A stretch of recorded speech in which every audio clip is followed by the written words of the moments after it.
আইলশা বন্ধু পার্ট 1।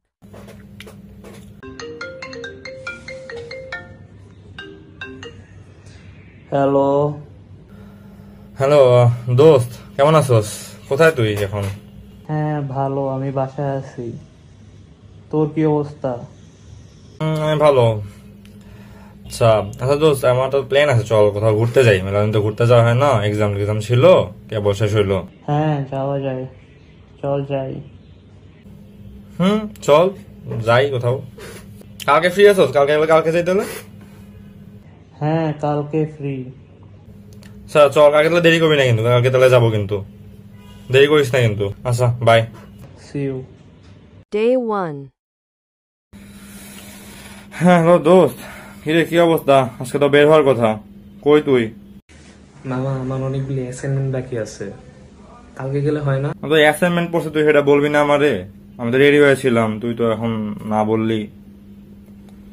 আচ্ছা তাহলে কালকে কিন্তু যাবো, তাহলে কালকে কিন্তু দেরি করবি না কিন্তু। আচ্ছা ঠিক আছে। Day 2.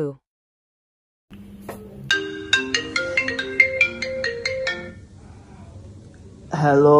হ্যাঁ হ্যালো দোস্ত, কে তুই রেডি আজকে? না রে দোস্ত, আমি অনেক বেশি সিক। কি আজকে কেন, কি হয়েছে? দোস্ত আমার পেটটা অনেক বেশি ব্যথা করতেছে। শিখ যে, আচ্ছা রেস্ট নে, টেক কেয়ার, বাই।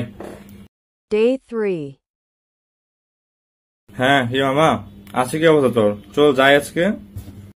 মামা সামনে পরীক্ষা, তো রাত ভেড়া পড়া লাগছে বুঝছো। আর এই যে রাত ভেড়া ঠিক মতো ঘুমাইতে পারি নাই, সেই কারণে এখন একটু ঘুমাবো মামা। আজকে যাইতে পারতেছি না মামা, অন্য কোনো দিন যাবো মনে। তোরে তো কালকেই বললাম ভাই যে 2 দিন যাস নাই, আজকে কিন্তু শিওর যাবো। তুই এখন রাতে ঘুমাস নাই, পড়া শেষ করাস নাই, তো এটা আমার বলবি না সেটা? আমি তো রেডি হয়েছিলাম। মামা কালকে যাবো, যা কালকে শিওর যাবো, যা শিওর, একেবারে শিওর, কালকে অবশ্যই যাবো। বুঝছি ভাই, তুই জীবনে বাইরে তো পারবি না, শালা আইলসা রয়ে যাবি। থাক, তুই যাওয়া লাগবে না তোর কোনোদিন।